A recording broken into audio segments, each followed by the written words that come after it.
Okinawan taco rice is a delicious dish that brings together the flavors of two cultures in one weeknight pot. It comes together fast and easy, and Christie is here to tell us all about it. Taco rice is such an interesting dish, Toni. It was designed to appeal to American GIs who were stationed far away from home in Okinawa. So it contains all the usual suspects that you'd see in Americanized tacos, but then it also contains some Japanese pantry ingredients that really develop the flavor further and give us even more of a savory bite. Love that. We'll start with the taco seasoning, right? Any Americanized tacos, we got a packet of taco seasoning usually. And that's what they would use traditionally in Okinawa to make them. But you can also make your own. So that's what we're going to do today. Here is 2 tablespoons of chili powder. I have 2 teaspoons of cumin and 2 teaspoons of cornstarch. The cornstarch is going to thicken the sauce and add some more body to the ground beef mixture. A teaspoon of paprika, a teaspoon of salt, and then half a teaspoon of granulated garlic, half a teaspoon of onion powder, and half a teaspoon of dried oregano. You could use a 1-ounce packet of taco seasoning in this recipe if that's what you wanted to do, but it's really easy to make your own. And it's kind of fun to use a little jar like this, shake it up, get a little workout on your weeknight. I love that, and you can use it on other things too.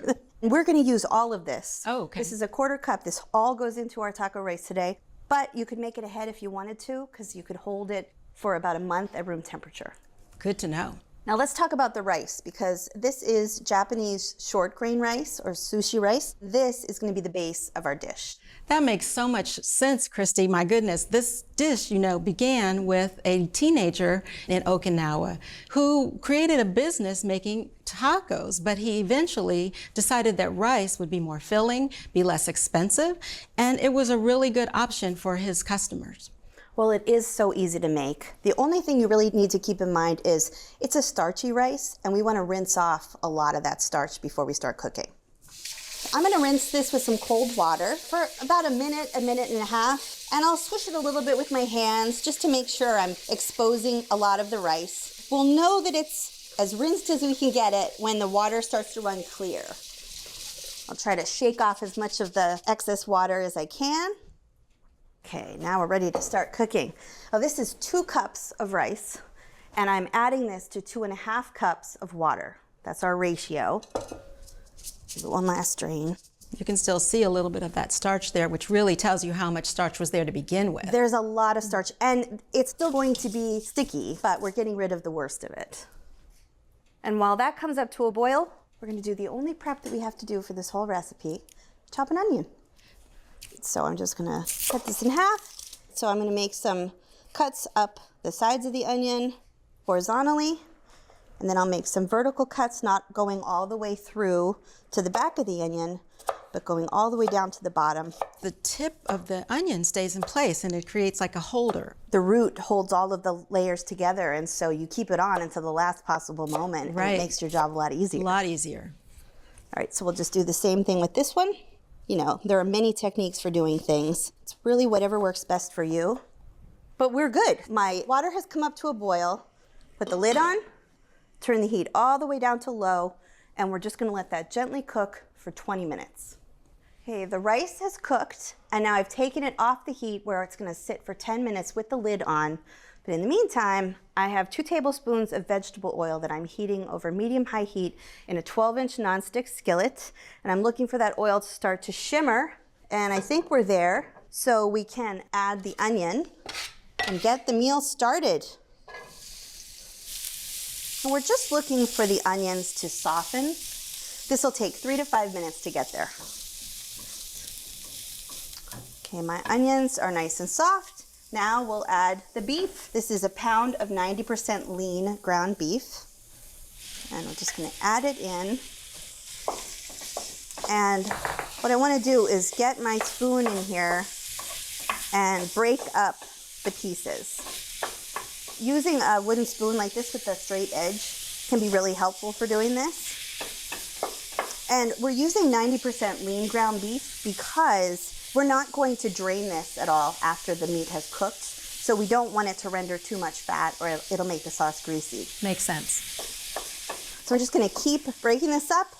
We'll let this cook until the meat is no longer pink, and that's gonna take another 3 to 5 minutes. Love what you're watching? Take your cooking to the next level with our Essential membership. Get instant access to thousands of recipes, tips, techniques, product reviews, and step-by-step videos. Our Members app allows you to search by ingredient, set dietary preferences, and save your favorite recipes. For those looking to level up, our newest feature, ATK Classes, offers more in-depth instruction led by ATK experts, so you can gain greater confidence in the kitchen. Start your free trial by visiting the App Store or going to americastestkitchen.com/YouTube today.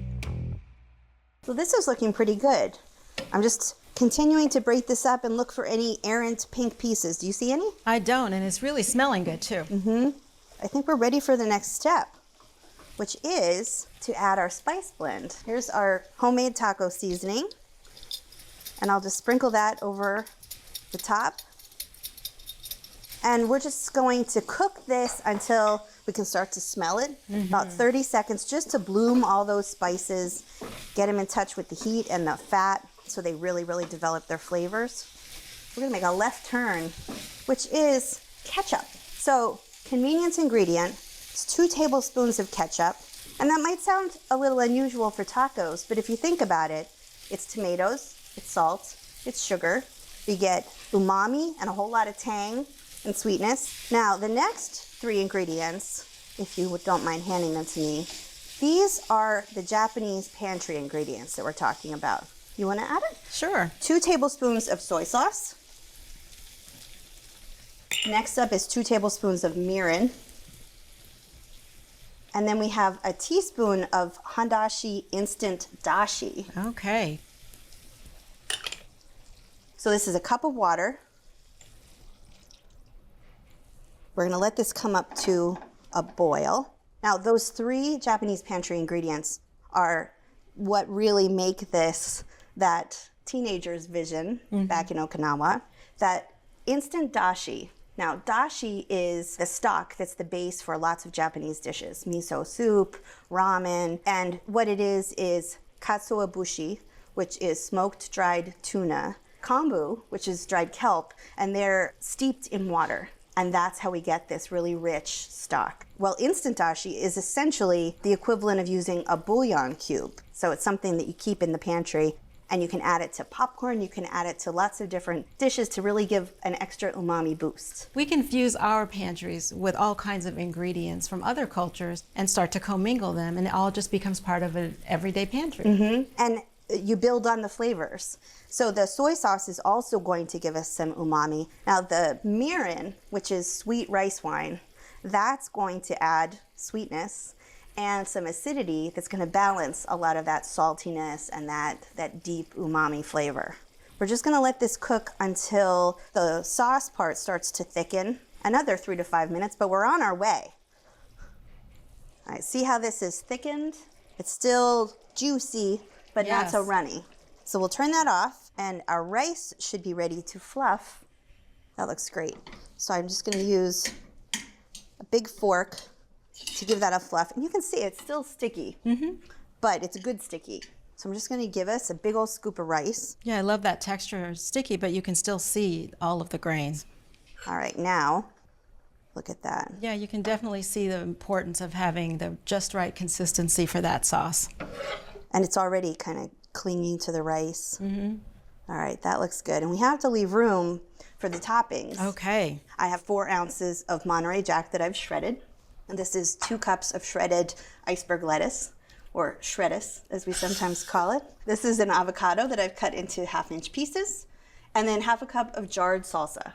We will go in this order to top our taco rice. So we'll get a little. Now, why are you particular about the order? It's not me, it's the rules.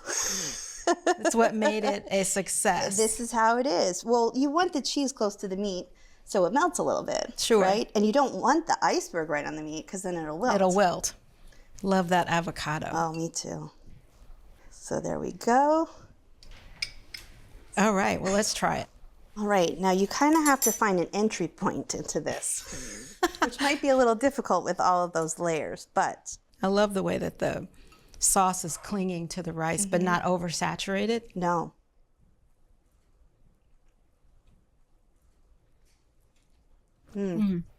It just tastes really beefy, doesn't it? It does, and it still tastes fresh. And there's a little hint of sweetness. Just a little. Absolutely balanced. For full episodes of your favorite cooking shows, head over to ATK's Full Episodes channel on YouTube. You can stream complete seasons of America's Test Kitchen, Cook's Country, and more. See you there.